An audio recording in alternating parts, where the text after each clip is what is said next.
Hi students, hope you are all practicing very well and আজকে থেকে আমরা আবার একটা নতুন মডেল কোশ্চেন পেপার 2 নিয়ে আমরা আলোচনা করব।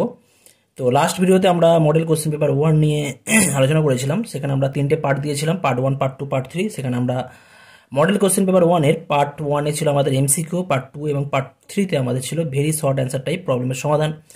তো আশা করি তোমরা প্রত্যেকে প্র্যাকটিস করছো এবং প্র্যাকটিস কন্টিনিউ করে যাও।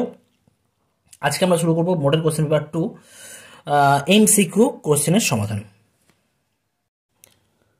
আর তোমরা যারা এখনো পর্যন্ত আমার আগের ভিডিওগুলো দেখোনি ওই মডেল কোশ্চেন পেপারের উপর, তারা কিন্তু অবশ্যই আমার ডেসক্রিপশন বক্সে লিঙ্ক দেওয়া রয়েছে, তোমরা সেখান থেকে দেখে নিতে পারো। তো যাই হোক, শুরু করা যাক আজকের মডেল কোশ্চেন পেপার 2। তো আজকে আমরা চলে এসেছি মডেল কোশ্চেন পেপার 2 পার্ট এ, মার্কস 70। কিন্তু আমরা আজকে পার্ট এ করবো না, আজকে আমরা পার্ট বি করবো, যেখানে আমাদের এমসিকিউ প্রবলেমগুলো আছে। Model question paper 2 part B, যেখানে 10 নম্বর আছে আমাদের এমসিকিউ কোশ্চেন দেওয়া আছে। তো কোশ্চেন নাম্বার 1 আমরা দেখি। কোশ্চেন নাম্বার 1 এর রোমান 1 কি দেওয়া আছে দেখো। 8 থেকে ছোট যুগ্ম স্বাভাবিক সংখ্যার সেট এ এবং 7 থেকে ছোট মৌলিক সংখ্যার সেট বি হলে এ ও বি তে সম্পর্কের সংখ্যা কতগুলি হবে? সম্পর্ক বলতে গেলে এখানে রিলেশন। তো এখানে আমাদের প্রথমে কি বলা আছে যে 8 থেকে ছোট যুগ্ম সংখ্যা সেট এ, তাহলে এই এ সেটের মধ্যে কোন কোন এলিমেন্ট থাকবে আমরা সেগুলো দেখে নেব। কি বলা আছে? 8 থেকে ছোট, 8 থেকে ছোট যুগ্ম সংখ্যা কে কি হয়? 2 আছে, 4 আছে আর 6 আছে। ওকে। সেকেন্ড কি বলা আছে? 7 থেকে ছোট মৌলিক সংখ্যা সেট বি, তাহলে বি সেটের মধ্যে কোন কোন এলিমেন্ট হবে? মৌলিক সংখ্যা বলা আছে, এক তো হবে না, একটা মৌলিক নয় যৌগিক নয়, 2 হবে, 3 হবে, 4 হবে না, 5 হবে।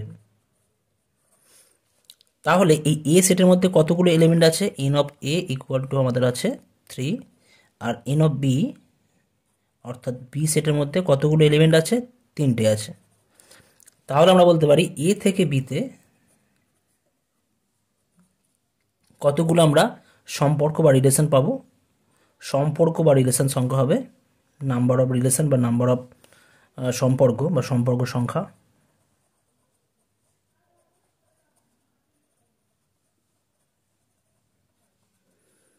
Two to the power 3 cos 3 equal to 2 to the power 9। কারণ একটা ফর্মুলা ছিল, যদি এ সেটের মধ্যে এ সেটের নাম্বার অফ এলিমেন্ট এম হয় এবং বি সেটের নাম্বার অফ এলিমেন্ট এন হয়, তাহলে এ থেকে বিতে টোটাল আমরা 2 to the power M cross N সংখ্যক রিলেশন আমরা ডিফাইন করতে পারি এ থেকে বি সেটে। তো এখানে সেটাই আমরা করেছি। এ সেটে 3টে, বি সেটে 3টে, তাহলে এখানে হবে 2 to the power 3 cos 3 equal to 2 to the power 9। তাহলে আমাদের যে অপশানগুলো ছিল তার মধ্যে এখানে অপশান ডি সঠিক অ্যান্সার হয়ে যাচ্ছে। নেক্সট আসছি কোশ্চেন নাম্বার রোমান 2। রোমান 2 কি দেওয়া আছে দেখো। cos ইনভার্স 2 cos 2π/3 এত এর মান কত হবে বলতে হবে। কোশ্চেন নাম্বার রোমান 2 কি ছিল? cos ইনভার্স 2 cos 2π/3 এত এর মান কত হবে আমাদের নির্ণয় করতে হবে। তো সাপোজ ধরে নিচ্ছি এত এর মান থিটা, তাহলে এখান থেকে কি বলতে পারি আমরা? 2 cos 2π/3 এত এর মান কত হয়ে যাবে? cos theta. তাহলে এই জায়গা থেকে আমরা কি বলতে পারি? 2 ইন্টু cos 2π/3 মানে cos π minus π/3 equal to cos theta. তাহলে cos theta equal to 2 cos π minus π/3 মানে সেকেন্ড কোয়াড্রেন্টে চলে যাচ্ছে। সেকেন্ড কোয়াড্রেন্টে cos মাইনাস হয়, তাহলে মাইনাস cos π/3 cos π/3। তাহলে এই জায়গা থেকে পাওয়া যাবে cos theta equal two minus 2 cos π/3 মানে cos 60 degree. cos 60 degree value হয় আমাদের 1/2, তাহলে এটা -1 হয়ে যাচ্ছে। তাহলে বলতে পারি cos থিটা ইকুয়াল টু -1, আর cos থিটা ইকুয়াল টু -1 মানে আমরা জানি cos পাইয়ের ভ্যালু -1 হয়। তাহলে এখান থেকে বলতে পারি থিটা ইকুয়াল টু পাই। তাহলে আমাদের যে অপশানগুলো ছিল তার মধ্যে অপশান সি এখানে সঠিক অ্যান্সার হয়ে যাচ্ছে। নেক্সট আসছি কোশ্চেন নাম্বার রোমান 3। রোমান 3 কি দেওয়া আছে দেখো। যদি এ এবং বি দুটি একই মাত্রার বা অর্ডার বর্গ ম্যাট্রিক্স হয়, যেখানে A B equal to 3 identity matrix, তবে এ ইনভার্সের মান কত হবে আমাদের বলতে হবে। তো এখানে আমাদের কোশ্চেনে কি দেওয়া রয়েছে, বলা আছে যে এ ও বি দুটি একই মাত্রার বর্গ ম্যাট্রিক্স, অর্থাৎ এদের অর্ডারগুলো সেম আছে। অর্ডার 2 হতে পারে, অর্ডার 3 হতে পারে, অর্ডার 4 হতে পারে, যা খুশি, কিন্তু অর্ডারগুলো সেম আছে। আর কি দেওয়া আছে, এ বি সমান যদি 3 আইডেন্টিটি হয় তাহলে এ ইনভার্স কত হবে আমাদের নির্ণয় করতে হবে। আচ্ছা, একটা বিষয়, যদি এ বি সমান 3 আইডেন্টিটি হয় তাহলে determinant of A B equal to determinant of 3 identity হবে। তার মানে বলতে পারি determinant of A into det B equal to 3 det of A I, আর ডেট অফ আই কত হয়, 1 হয়, তাহলে 3 ইন্টু 1 নট ইকুয়াল টু 0। তার মানে এখান থেকে বলতে পারি আমরা ডেট এ অলওয়েজ নন জিরো হবে, একইভাবে ডেট বি অবশ্যই কী হবে, নন জিরো হবে, কারণ এদের মধ্যে যে কোনো একটা জিরো হয়ে গেলে কিন্তু এদের ডিটারমিনেন্ট ভ্যালু জিরো হয়ে যাবে।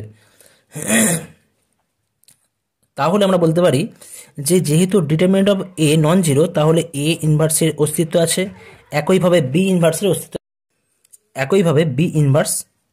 এর অস্তিত্ব থাকবে, তবেই আমরা এ ইনভার্স এবং বি ইনভার্স নির্ণয় করতে পারবো। যাই হোক, এখানে আমাদের এ ইনভার্স নির্ণয় করতে হবে। তো যেটা দেয়া আছে আমাদের এ বি ইকুয়াল টু 3 আইডেন্টিটি, এর বোথ সাইড আমরা কি করব, বোথ সাইড আমরা এ ইনভার্স দিয়ে আমরা গুণ করছি, বাম দিক থেকে এ ইনভার্স দিয়ে গুণ করছি। তাহলে কি হবে, A inverse A B equal to A inverse 3 identity, আর এ ইনভার্সের সাথে এ যদি গুণ হয়ে যায় তাহলে আইডেন্টিটি হয়ে যাবে, ইন্টু বি ইকুয়াল টু এটা কত হয়ে যাবে, 3 এ ইনভার্স আই, মানে আইডেন্টিটি ম্যাট্রিক্সের সাথে যে কোনো ম্যাট্রিক্স গুণ হলে সেই ম্যাট্রিক্সটাই হয়ে যায়, তাহলে জাস্ট পড়ে থাকবে 3 এ ইনভার্স। তাহলে এখান থেকে কী পাওয়া যাচ্ছে, এটা আইডেন্টিটি ইন্টু বি মানে বি ম্যাট্রিক্স হবে, আর নিচে আমি 3 নামিয়ে দিচ্ছি, ইকুয়াল টু এ ইনভার্স। তাহলে আমরা কি বলতে পারি, A inverse equal to 1/3 B matrix হয়ে যাচ্ছে, 1/3 বি ম্যাট্রিক্স হয়ে যাচ্ছে। তাহলে আমাদের যে অপশানগুলো দেওয়া ছিল তার মধ্যে কিন্তু 1/3 বি ম্যাট্রিক্স, অর্থাৎ আমাদের 1/3 বি ম্যাট্রিক্স, অর্থাৎ অপশান বি এখানে আমাদের সঠিক অ্যান্সার হয়ে যাচ্ছে। কেমন, আমি এটা বললাম জাস্ট তোমাদের কনসেপ্টটা ক্লিয়ার করার জন্য, ঠিক আছে? পরীক্ষার সময় তোমরা এত কিছু লেখার দরকার নেই, জাস্ট টু দি পয়েন্ট তোমরা অ্যান্সার লিখবে। এখানে কেন এ ইনভার্স এক্সিস্ট সেটা আমরা জাস্ট তোমাদের বললাম। ওকে, নেক্সট আসছি কোশ্চেন নাম্বার রোমান ফোর কী দেওয়া আছে দেখো, প্রদত্ত কোনটি লগ এক্স যেখানে এক্স গ্রেটার দেন 0 এর সাপেক্ষে এক্স এর অবকলন, মানে এত এর সাপেক্ষে এক্স এর অবকলন যদি করা হয়, এক্স এর সাপেক্ষে এত নয়, এত এর সাপেক্ষে লগ এক্স এর সাপেক্ষে যদি আমরা এক্স এর অবকলন করি তাহলে কি হবে। তো এখানে কি করতে হবে আমাদের, এখানে বলা আছে যে লগ এক্স এর সাপেক্ষে এক্স এর অবকলন, আমরা কি করতাম, এক্স এর সাপেক্ষে কোনো একটা ফাংশনের অবকলন করতাম, এখানে কিন্তু বলা আছে লগ এক্স এর সাপেক্ষে এক্স এর অবকলন। তাহলে সিম্পল জাস্ট তোমরা ধরে নিতে পারো ইউ ইকুয়াল টু যদি লগ এক্স হয় আর ভি ইকুয়াল টু তোমরা ধরতে পারো এক্স, তাহলে ডি ইউ ডিএক্স কত হবে, লগ এক্স এর ডেরিভেটিভ এক্স হিসাবে করছি, লগ এক্স এর ডেরিভেটিভ এক্স হিসাবে করলে তোমরা জানো এক্স হয়, 1/x হয়, যেখানে x not equal to 0, x positive আছে, কোনো সমস্যা নেই। আর এইটাকে যদি আমরা উভয় পক্ষে এক্স এর সাপেক্ষে অবকলন করি তাহলে কি পাবো, dv dx equal to x এর ডেরিভেটিভ করলে কত হয়, এক্সকে যদি আমরা এক্স এর সাপেক্ষে অবকলন করি তাহলে পাই আমরা 1। তাহলে এখন আমাদের কী বার করতে হবে না, লগ এক্স এর সাপেক্ষে এক্স এর অবকলন, কার অবকলন এক্স এর, তাহলে এক্স এর জন্য কি লিখবো, এক্স এর জন্য আমরা লিখতে পারি ডিভি, কার সাপেক্ষে লগ এক্স এর জন্য, তাহলে লগ এক্স এর জন্য কি লিখতে পারি ডিইউ, এটা আমাদের বার করতে হবে। আর ডিভি মানে কি লিখতে পারি ডিভি ডিএক্স, আর ডিইউকে লিখতে পারি আমরা ডিইউ ডিএক্স। ওকে, জাস্ট মনে মনে ভাবো যে কেটে যাচ্ছে, টার্মগুলো কেটে যাচ্ছে, dv by dx whole divide by du by dx equal to dv by du হয়। তো এখানে আমাদের এইটাই নির্ণয় করতে হবে, যার সাপেক্ষে বলবে সেটাকে নিচে রাখতে হয়। তাহলে ডিভি ডিএক্স এর মান কত, এক্স আমরা পেয়েছি জাস্ট 1 পেয়েছি, আর ডিইউ ডিএক্স এর মান পেয়েছি 1/x, তাহলে এই ভ্যালু হয়ে যাচ্ছে এক্স হয়ে যাচ্ছে। তাহলে আমাদের অ্যান্সার কত হয়ে যাচ্ছে, লগ এক্স এর সাপেক্ষে এক্স এর অবকলনের মান হয়ে যাচ্ছে এক্স। ওকে, তা এটা হচ্ছে আমাদের অপশান এ সঠিক অ্যান্সার হয়ে যাচ্ছে। নেক্সট আসছি কোশ্চেন নাম্বার রোমান 5 কি দেওয়া আছে দেখো, যদি integration of 0 to P dx by 9x² plus 1 equal to π/12 হয় তবে পি এর মান কত হবে আমাদের বলতে হবে। রোমান 5 কি দেওয়া আছে, 0 to P dx by 9x² plus 1 equal to π/12 হলে তাহলে পি এর মান কত হবে আমাদের নির্ণয় করতে হবে। তো এই জায়গা থেকে আমরা কি করতে পারি, 0 টু পি ডিএক্স বাই দেওয়া আছে আমাদের 9x² প্লাস 1 ইকুয়াল টু π/12 দেওয়া আছে, এটাকে আমরা 3x করতে 3x হোল স্কোয়ার করতে পারি ইকুয়াল টু পাই বাই 12, যা আছে তো আমরা তাই লিখলাম, নো প্রবলেম। এখন 3x সমান যদি জেড পুট করা হয় তাহলে dx সমান কত হয়ে যাবে, dx সমান 1/3 dz হবে। ওকে, 1/3 dz হয়ে যাবে। তাহলে এখান থেকে আমরা পাবো dz, dx সমান 1/3 dz বাই 1/3 আমি বাইরে রাখছি, আর জেড স্কোয়ার প্লাস 1 হয়ে যাচ্ছে ইকুয়াল টু পাই বাই 12। আর তাহলে আমাদের এখানে লিমিটটাও চেঞ্জ হয়ে যাবে। যদি 3x সমান জেড পুট করি তাহলে এখানে লিমিট চেঞ্জ হলে কত হবে আমাদের, যদি এটা x থাকতো, এটা যদি জেড আনা হয়, x ছিল আগে 0 আর তারপর p ছিল, এখন আমাদের তাহলে x এর ভ্যালু যদি 0 হয়ে যেত জেড এর ভ্যালু 0 হয়ে যাবে, x এর ভ্যালু যদি আমাদের p হয় তাহলে জেড এর ভ্যালু 3p হয়ে যাবে। ঠিক আছে, 3p, তাহলে এটা হয়ে যাবে 0 to 3p। ওকে, x সমান যদি p হয় তাহলে জেড এর ভ্যালু হয়ে যাচ্ছে 3p। তাহলে এখান থেকে তোমরা জানো 1/3, এটা হবে tan ইনভার্স 1/z, তাই না, tan inverse z, simple tan inverse z হয় 0 to 3p equal to pi by 12। তাহলে এখান থেকে পাওয়া যাবে 1/3 যদি এটা কাটলে 4 হবে এটা, তাহলে এখান থেকে আমরা পাচ্ছি tan inverse 3p minus tan inverse 0 equal to pi by 4।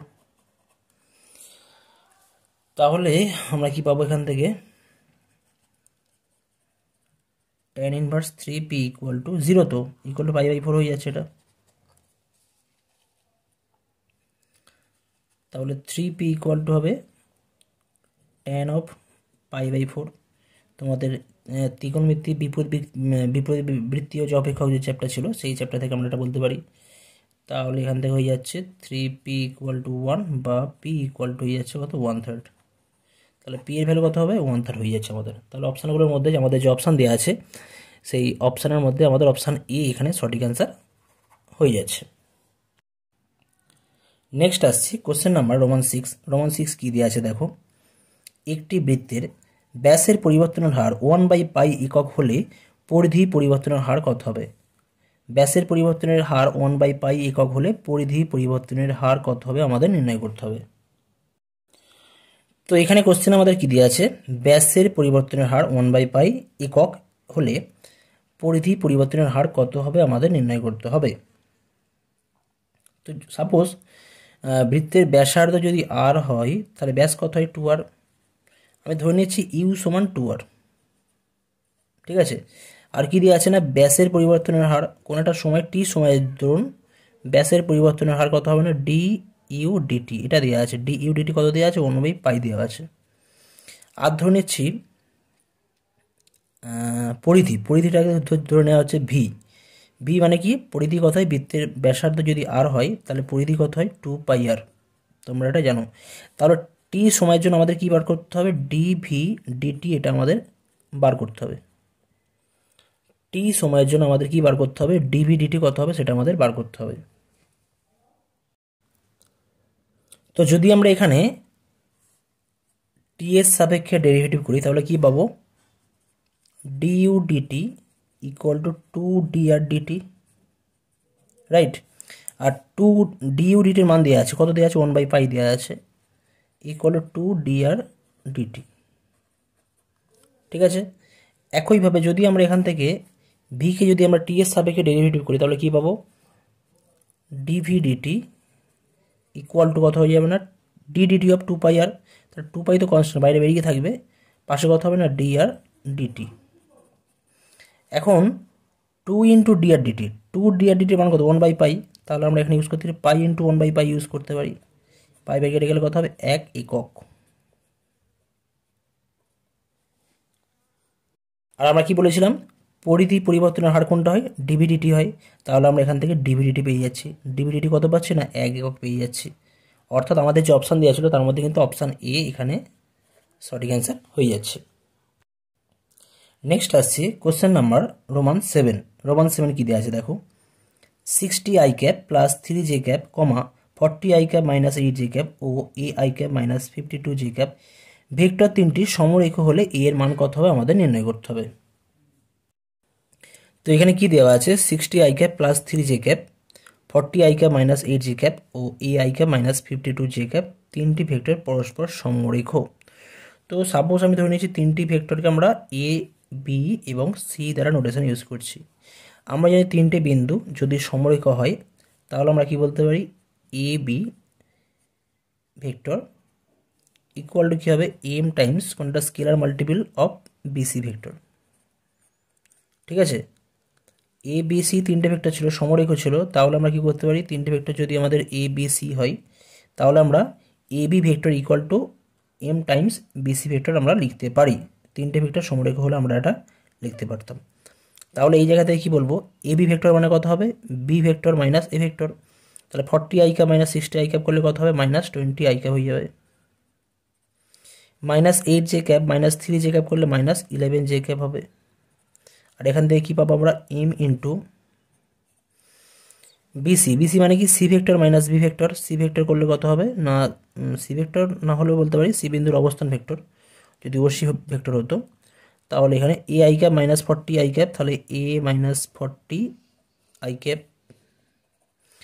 R minus 52 j cap minus minus plus 8, হলে 52 প্লাস 8 করলে আমরা পাবো 44 মাইনাস 44 j ক্যাপ পাওয়া যাবে।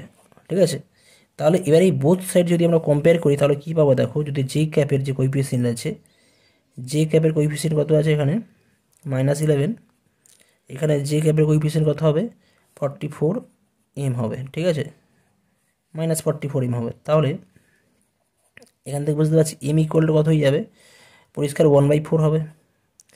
আর আই ক্যাপের যে কোইফিসিয়েন্ট সেটা যদি আমরা কম্পেয়ার করি তাহলে কী পাবো, minus 20 equal to M into A minus 40। আর এখানে এমের জায়গায় যদি মানটা বসিয়ে দিই তাহলে কী পাবো, minus 20 equal to 1/4 Times A minus 40। তা 4 দিয়ে গুণ করলে কত হবে, এটা 80 হয়ে যাচ্ছে, minus 80 equal to A minus 40। তাহলে এখান থেকে বলতে পারি এর মান কত হয়ে যাবে, 40 মাইনাস 80 ইকুয়াল টু মাইনাস 40। তাহলে এখানে আমাদের যে অপশানগুলো দেওয়া রয়েছে তার মধ্যে অপশান বি এখানে সঠিক অ্যান্সার হয়ে যাচ্ছে। এখানে অবশ্যই মনে রাখবে এম যে কোনো একটা স্কেলার, তিনটি ভেক্টর পরস্পর যদি সমরেখ হয় তাহলে আমরা সেই তিনটে ভেক্টরকে আমরা A B vector equal to M times BC vector আকারে আমরা লিখতে পারি। বা যদি বলা থাকতো যে দুটি ভেক্টর পরস্পর সমরেখ তাহলে কী হয়, একটি ভেক্টরকে অপর ভেক্টরের স্কেলার মাল্টিপল আকারে লেখা যায়। এখানে তিনটি ভেক্টর দেওয়া আছে, তিনটি ভেক্টরই সমরেখ, তাহলে এ আর বি দিয়ে একটা ভেক্টর পাবো, বি আর সি দিয়ে একটা ভেক্টর পাবো। এবার সেই দুটো ভেক্টর সমরেখ অবশ্যই হবে। নেক্সট আসছি কোশ্চেন নাম্বার রোমান 8। রোমান 8 কি দেওয়া আছে, একটি রেখার দিক কোণগুলি alpha comma beta comma gamma যদি alpha equal to 45 degree gamma equal to 60 degree হয় তবে বিটার মান কত হবে আমাদের নির্ণয় করতে হবে। তো এখানে কি দেওয়া আছে, দেওয়া আছে যে একটি রেখার দিক কোণগুলি দেওয়া আছে alpha comma beta comma gamma, যদি আলফা ইকুয়াল টু 45 ডিগ্রি এবং গামা ইকুয়াল টু 60 ডিগ্রি হয় তাহলে বিটা কত হবে। তো তোমরা জানো যদি দিক কোণগুলি দেওয়া থাকে তাহলে সেখান থেকে আমরা দিক কোষেণ বার করতে পারি। দিক কোষেণ কী হয়, কস আলফা কস বিটা ও কস গামা। এবং যে কোনো সরলরেখার যে দিক কোষেণ থাকে সেই দিক কোষেণগুলোর মধ্যে একটা সম্পর্ক আছে, cos square alpha plus cos square beta plus cos square gamma equal to কত হয়ে যায়, 1 হয়ে যায়। তো এখানে জাস্ট আমরা কী করবো, কস স্কয়ার আলফা ভ্যালু বসাবো, cos square 45 degree plus cos square beta plus cos square gamma মানে কত, কস স্কয়ার গামা মানে হচ্ছে cos square 60 degree equal to 1। Cos 45 1/√2 আর 1/√2 হোল স্কয়ার করলে 1/2 হয়ে যাবে, plus cos square beta plus cos 60 degree. Cos 60 মানে তোমরা জানো এটা হয়ে যাবে 1/2 আর কস 60 হয় 1/2 আর কস 60 স্কোয়ার করলে 1/4 হবে ইকুয়াল টু 1। তার মানে আমরা যদি এখান থেকে ক্যালকুলেশন করি তাহলে এখান থেকে পাওয়া যাবে 2 প্লাস 1 3 4 পাবো, কস স্কয়ার বিটা ইকুয়াল হয়ে যাচ্ছে 1 মাইনাস 3/4। তাহলে এটা হয়ে যাচ্ছে কত, 1/2 1/4 মাইনাস 3 1/4 হবে। অতএব cos square beta equal to 1/4। তাহলে আমরা বলতে পারি কস বিটা ইকুয়াল টু 1/2 আর cos beta equal to half যদি হয়ে যায় তাহলে আমরা এখান থেকে বলতে পারি বিটা ইকুয়াল টু কত ডিগ্রি হবে না, বিটা ইকুয়াল টু 60 ডিগ্রি হবে। ঠিক আছে, আচ্ছা এখানে একটা বিষয়, কস স্কয়ার বিটা ইকুয়াল টু 1/4 সেই জায়গা থেকে বলতে পারতে যে কস বিটা ইকুয়াল টু যদি আমাদের মাইনাস হাফও হতে পারতো, ঠিক আছে। মাইনাস হাফ যদি হয় তাহলে সেক্ষেত্রে আমরা যে অ্যাঙ্গেলটা পাবো সেটা তোমাদের হয়ে যাবে 90 প্লাস 60। তো সেই ক্ষেত্রে আমাদের বিটার ভ্যালু হয়ে যেত, বিটার ভ্যালু তোমরা পেতে পারতে সরি ওটা হবে 90 প্লাস 30 মানে 120, 120 পাবে। তো 120 ডিগ্রি যদি হয়ে যায় সেক্ষেত্রে আমাদের এই যে আমাদের যে রেখার কথা বলা হচ্ছে সেই রেখা ওয়াই অক্ষের ঋণাত্মক দিকের সাথে 120 ডিগ্রি কোণ করবে আর ধনাত্মক দিকের সাথে 60 ডিগ্রি কোণ করবে। আমরা সাধারণত দিক কোষাণগুলো এক্স অক্ষ ওয়াই অক্ষ এবং জেড অক্ষের সাথে যে পজিটিভ ডিরেকশানে এক্স ওয়াই জেডের যে পজিটিভ ডিরেকশানে যে অ্যাঙ্গেল করে থাকেন আমরা সেগুলোই নিয়ে থাকি। তো সেই হিসেবে আমরা এখানে বিটার মান সব যদি 45 সূক্ষ্মকোণগুলো নেওয়া আছে তাহলে এগুলো সব পজিটিভ দিকে নেওয়া আছে আর বিটার মান হয়ে যাচ্ছে আমাদের 60 ডিগ্রি, সেই ক্ষেত্রে হয়ে যাবে। কেমন? তাহলে আমাদের যে অপশান আছে অপশানগুলোর মধ্যে এখানে কিন্তু অপশান সি সঠিক অ্যান্সার হবে। নেক্সট আসে যাক কোশ্চেন নাম্বার রোমান 9 কী দিয়ে আছে দেখো। একটি সমস্যার সমাধান এ ও বি এর পক্ষে করার সম্ভাবনা যথাক্রমে 1/2 ও 1/3। তাহলে সমস্যাটির সমাধানের সম্ভাবনা কত? সমস্যার সমাধান এ ও বি এর পক্ষে মানে প্রবাবিলিটি অফ এ দেওয়া আছে, প্রবাবিলিটি অফ বি দেওয়া আছে, তাহলে সমস্যাটির সমাধানের সম্ভাবনা হলে probability of A union B bar করতে হবে আমাদের। তো এখানে কি দেওয়া আছে? প্রবাবিলিটি অফ এ হাফ আর probability of B equal to 1/3 দেওয়া আছে। তাহলে সমস্যাটির সমাধানের সম্ভাবনা, তো যখন সমস্যাটির সমাধানের সম্ভাবনা চাইবে তখন আমরা কি করি? Probability of A union B নির্ণয় করি। ওকে, এটা ইকুয়াল টু আমাদের ফর্মুলা আছে, ইকুয়াল টু হয় probability of A plus probability of B, এটা আমাদের জেনারেল ফর্মুলা তোমরা জানো নিশ্চয়ই, minus probability of A intersection B. এখন এখানে একটা বিষয় হয়ে যাচ্ছে, প্রবাবিলিটি অফ এর ভ্যালু কত আছে? হাফ, এটা কত আছে? 1/3। Probability of A intersection B, এখানে এই যে দুটো ঘটনা আছে, এই ঘটনা আর বি ঘটনা, মানে সমস্যার সমাধান করার ঘটনা যে এই ঘটনা আছে এবং সমস্যার সমাধান করা ব্যাপারটা বি এ যে রয়েছে, এই যে দুটো ঘটনা এটা কিন্তু পরস্পর ইন্ডিপেন্ডেন্ট ঘটনা, পরস্পর স্বাধীন বা ইন্ডিপেন্ডেন্ট ঘটনা। তো সেই অনুযায়ী আমরা এখান থেকে বলতে পারি probability of A intersection B equal to কী হবে না? Probability of A dot probability of B.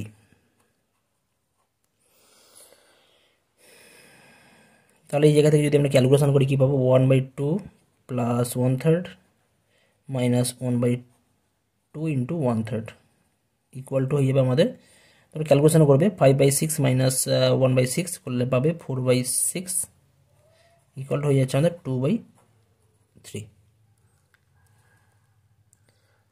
এখানে আমাদের অ্যান্সার হয়ে যাচ্ছে। তাহলে আমাদের যে অপশানগুলো দেওয়া ছিল তার মধ্যে এখানে আমাদের অপশান সি সঠিক অ্যান্সার হবে। MCQ এর লাস্ট কোশ্চেন আছে, একের দাগে যে পার্ট বি ছিল, পার্ট বি 10 নম্বর, তার শেষ কোশ্চেন রোমান 10 কী দেওয়া আছে দেখো। একটি দ্বিপদ চলক এক্স এর গড় ও ভেদমান যথাক্রমে 4 ও 3 হলে এক্স চলকটির সাফল্যের সম্ভাবনা কত নির্ণয় করতে হবে? তো এখানে কি দেওয়া আছে আমাদের? দ্বিপদ চলক এক্স এর গড় মান দেওয়া আছে 4 এবং ভেদমান দেওয়া আছে 3। কিন্তু তোমরা জানো যে দ্বিপদ চলকের ক্ষেত্রে দুটো ভেরিয়েবল থাকে, একটা থাকে এন আর একটা থাকে পি থাকে, আর একটা কিউ থাকে। পি যেখানে সাফল্য বোঝায় আর কিউ হচ্ছে অসাফল্য বা সাফল্য না হওয়ার সম্ভাবনা। তো সেক্ষেত্রে আমাদের আর গড় মান যদি 4 হয় তাহলে এখানে আমাদের ফর্মুলা রয়েছে, গড় অলওয়েজ কী হয়? গড় বা মেন এর ভ্যালু হয়ে যায় এনপি, গড়ের মান অলওয়েজ এনপি হয়। তো এনপি ইকুয়াল টু 4 দেওয়া আছে, আর ভেদ মান অলওয়েজ কত হয়? এনপি কিউ হয় ইকুয়াল টু 3। আর আরেকটা রিলেশন আছে p plus q equal to always 1 হয়। এখানে মেন দুটো আমাদের ভেরিয়েবল আছে এনপি আর p plus q equal to 1 একটা সম্পর্ক দেওয়া রয়েছে। তো যাই হোক, এখন যদি আমরা এনপি কিউকে যদি আমরা এনপি দিয়ে ভাগ করি, ডান দিকে আমরা 4 দিয়ে ভাগ করব, এনপি কিউকে আমরা এনপি দিয়ে ভাগ করছি আর 3কে 4 দিয়ে ভাগ করছি, মানে এই দুটো টার্মকে আমরা ভাগ করলাম জাস্ট। তাহলে কী পাবো? এখান থেকে কিউ পড়ে থাকবে, কিউ ইকুয়াল টু 3/4 আর p plus q equal to কী রিলেশন আছে আমাদের? 1 আছে। তাহলে এই জায়গা থেকে বলতে পারি পি ইকুয়াল টু অথবা 1 - 3/4, 1 - 3/4 ইকুয়াল টু হয়ে যাচ্ছে 1/4। তাহলে আমাদের যে অপশানগুলো আছে তার মধ্যে এখানে অপশান সি এখানে সঠিক অ্যান্সার হয়ে যাচ্ছে। তাহলে আজকের ভিডিওতে আমরা এই পর্যন্তই করলাম। পরবর্তী ভিডিওতে আমরা তোমাদের মডেল কোশ্চেন পেপার 2 দ্বাদশ শ্রেণীর পার্ট এ যে সমস্ত আমাদের ভিএসএ টাইপ বা very short answer type problem থাকবে সেই সমস্ত প্রবলেমের সমাধান নিয়ে আলোচনা করব। আর মোস্ট ইম্পর্টেন্ট, আজকের ভিডিও যদি তোমাদের পছন্দ হয়ে থাকে তোমরা অবশ্যই লাইক, শেয়ার এবং কমেন্ট করো তোমাদের ভিডিও কেমন লাগলো, আর অবশ্যই তোমরা শেয়ার করতে থাকো। কারণ তোমরা শেয়ার না করলে কিন্তু আমি খুব বেশি গ্রো করতে পারবো না, তোমাদের সাহায্য ছাড়া কিন্তু চলবেই না। তো তোমরা অবশ্যই শেয়ার করতে থাকো আর প্রত্যেকে প্র্যাকটিস করতে থাকো, প্র্যাকটিস কন্টিনিউয়াস করতে থাকো। ওকে, থ্যাংক ইউ সো মাচ।